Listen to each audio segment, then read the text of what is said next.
You are working for a kingdom that doesn't love you back. You are exhausting your soul to build a tower that was never meant to reach the clouds, and you are wondering why, despite every achievement, the silence in your heart feels heavier than the noise of your success. If you have ever felt like you are winning a race but losing your breath, or if you are tired of being the master of your own destiny while feeling utterly lost, then you have finally arrived at the edge of the water. This is the wisdom well, and today we aren't just talking about self-improvement, we are talking about spiritual architecture, rebuilding your life on the only foundation that cannot be shaken. Take a deep breath and look around at the world we find ourselves in today, in the year 2026. We are living in an era of unprecedented digital noise. Every second, 1,000 voices scream for your attention, telling you who you should be, how much you should earn, and how fast you should run. We have become victims of the hustle trap, a relentless, high-speed anxiety that tells us if we stop, we fall behind. We are more connected than ever, yet we feel a profound spiritual dryness. We have all the how-to guides in our pockets, but we lack the why in our spirits. The secular world tells you that the answer lies in more effort, better time management, and a stronger ego. But I am here to tell you that human effort alone is a broken cistern, a cracked container that can never hold enough water to satisfy a soul made for eternity. You weren't designed to be a machine of productivity, you were designed to be a vessel of purpose. And that purpose cannot be manufactured. It must be discovered through the master strategist of life, Jesus Christ. Christ did not come just to give us a ticket to heaven. He came to show us how to bring heaven to earth through our lives, our work, and our leadership. He was the most strategic, calm, and impactful leader to ever walk the dust of this planet. He didn't rush, yet he finished his work. He didn't shout, yet his voice echoes 2,000 years later. To build a life that lasts, we must move away from the frantic architecture of the self and move toward the divine architecture of a God-led life. Let us descend into the depth of the first strategy, heavenly planning.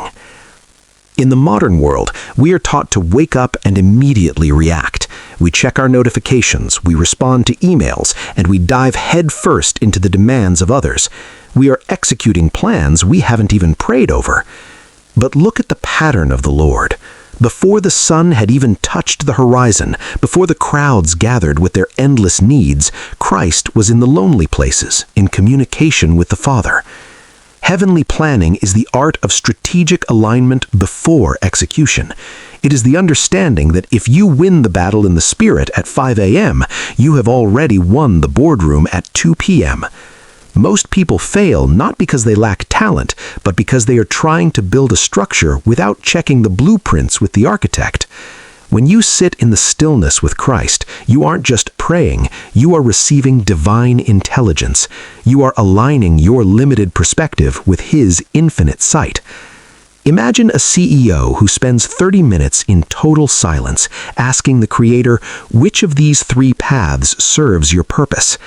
This isn't just religion, it is the highest form of efficiency. It prevents the tragedy of spending 10 years climbing a ladder, only to find it was leaning against the wrong wall. Heavenly planning means you stop asking God to bless what you are doing, and you start doing what God is already blessing. It is the shift from, how can I make this happen, to, Lord, what are you already making happen, and how can I join you? Now, consider the second pillar, spiritual calmness. We live in a culture that mistakes busy for important and loud for powerful, but true authority is always found in peace. Think of the moment when a violent storm threatened to sink the boat carrying the disciples. They were seasoned fishermen, yet they were paralyzed by fear. And where was the Lord? He was asleep on a cushion. This isn't just a story about a miracle, it is a lesson in spiritual psychology. Christ could sleep in the storm because his internal reality was more powerful than the external chaos. Spiritual calmness is the authority of peace in a crisis. When everyone else is panicking, when the markets crash, when the project fails, when the family crisis hits, the God-led leader is the one who carries the atmosphere of the Prince of Peace. You do not gain this calmness by having a trouble-free life. You gain it by having a Christ-centered anchor. When your identity is not tied to your bank account or your reputation, but to your position as a child of the Most High, you become unshakable. You can look at the storm and say, "Peace, be still," because peace is already still within you. In the world of 2026, a calm spirit is a superpower. It allows you to see opportunities where others only see threats. It makes you a magnet for those who are drowning in anxiety. The third strategy is perhaps the most counterintuitive, the power of service. The world's version of leadership is a pyramid with you at the top being served by the masses, but the divine architecture turns that pyramid upside down. The Lord, the King of Kings, knelt down and washed the feet of his followers, even the one he knew would betray him. True leadership is greatness through serving. You don't build an empire by using people, you build a legacy by pouring into them. In your professional life, this means being the leader who asks, "How can I help you succeed?" rather than, "What have you done for me lately?" This isn't weakness, it is the ultimate strategy for influence. When you serve your clients, your employees, and your community with a heart of genuine Christ-like love, you build a level of loyalty and trust that money cannot buy. You aren't just a boss, you become a shepherd of talent. People will follow a leader who they know has their best interests at heart before their own. To truly master the architecture of a God-led life, we must look beyond the theory and witness how these spiritual pillars support the weight of real-world pressure. Let us expand our blueprint by examining 3 specific arenas where your leadership and self-development will be tested: the arena of ambition, the valley of crisis, and the secret chamber of character. In the arena of ambition, the world tells you that to be a high achiever, you must be ruthless. It tells you that your worth is a variable tied to your latest metrics. But when we apply heavenly planning here, the strategy shifts. Imagine a professional navigating a cutthroat corporate environment in 2026. Instead of playing the game of office politics, this leader practices strategic silence.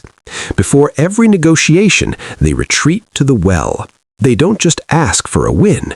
They ask, "Lord, how can I bring your justice and excellence into this deal?" This is where leveraging God's resources becomes your unfair advantage.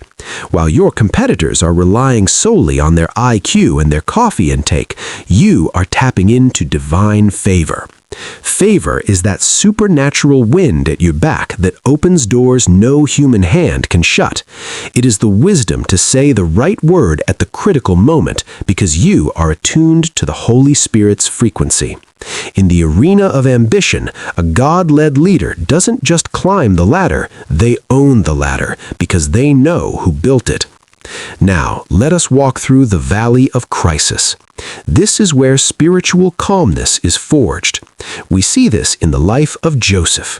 Sold into slavery, falsely accused, and forgotten in a dungeon. Most would have surrendered to bitterness, the ultimate architect of a ruined life, but Joseph's internal structure was built on the sovereignty of God. In your life, a crisis might look like a failed startup, a health scare, or a broken relationship. The world expects you to break, but the divine architecture within you allows you to process pain without losing your purpose. You begin to understand that God is not just a resource for your plan. He is the architect who sometimes deconstructs your current life to build something much larger. Spiritual calmness in the valley says, "I don't need to see the whole map to trust the guide." This level of peace is the most powerful witness you can ever have to a watching, worried world. Finally, we enter the secret chamber of character. This is the foundation of divine discipline. The world only cares about your public brand, but God cares about your private integrity. Divine discipline is what you do when the camera is off and the followers aren't watching. It is the habit of radical honesty. It is the discipline of taming your tongue and guarding your eyes. In 2026, where authenticity is often just a marketing buzzword, the God-led leader possesses the real thing. Your discipline isn't about legalism, it's about relationship. You don't stay honest because you're afraid of getting caught. You stay honest because you love the Lord, and you refuse to grieve the Spirit that gives you life. This internal integrity is what makes your external leadership load-bearing. Without it, the higher you build, the more spectacular your eventual collapse will be. But with it, you are an iron pillar in a world made of straw. As we draw this journey to a close, let the weight of this truth settle into your soul. Self-development without God is just a more polished version of the same old problem. You can optimize your habits, you can hack your productivity, and you can master your mindset. But if the self is still the center of your universe, you will always be a captive to your own limitations. The wisdom well is not just a place for information, it is a place for transformation. Look at your hands. Look at your life. Are you tired of being the only one holding it all together? Christ is standing at the center of your chaos today, offering you a different way to build. He is offering you a partnership where the yoke is easy and the burden is light, not because the work isn't hard, but because He is the one providing the strength. This is the ultimate upgrade. It's moving from I can do all things through my own willpower to I can do all things through Christ who strengthens me. One leads to burnout, the other leads to a breakthrough. One is a dead end, the other is a destiny. I challenge you today, stop being a self-made person and start being a God-sustained leader. Take these 5 strategies: heavenly planning, spiritual calmness, the power of service, divine discipline, and leveraging God's resources, and weave them into the fabric of your week. If you are ready to stop drinking from the dusty wells of this world and start drinking from the fountain of life, then let this be the moment of your awakening. Let's go. Step out of the shadows of your own effort and into the light of His grace.